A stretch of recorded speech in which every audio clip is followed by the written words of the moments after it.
There's moments in life where you can be surrounded by people and yet still feel unseen. Moments where you wonder if your prayers are even being heard or if your tears matter, if God notices you in the middle of everything you're carrying.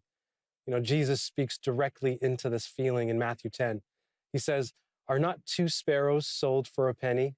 Yet not one of them falls to the ground outside your Father's care.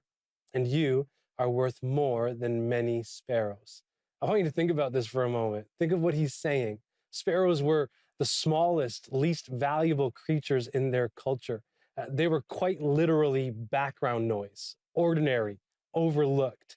And yet, Jesus says not one of them moves, not one of them falls without the Father seeing it.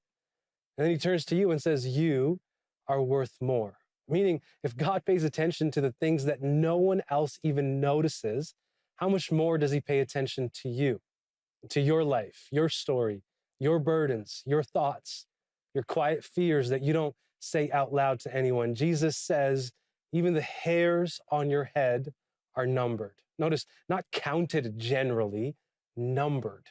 He's talking about a God who knows your details, who's familiar with every part of your life, who who has never taken his eyes off of you, not even for a moment.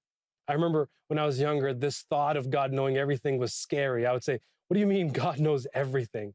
And as I grow and develop in my relationship with him, the thought has changed.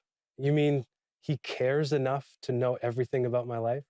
So if you feel overlooked or you feel forgotten, I want you to know you are seen, you are known, and you are deeply cared for. God's attention isn't based on your performance or your progress or your strength. It's simply based on his love for you, a love that is steady, personal, and intentional. And so today I want you to let this truth settle in your heart.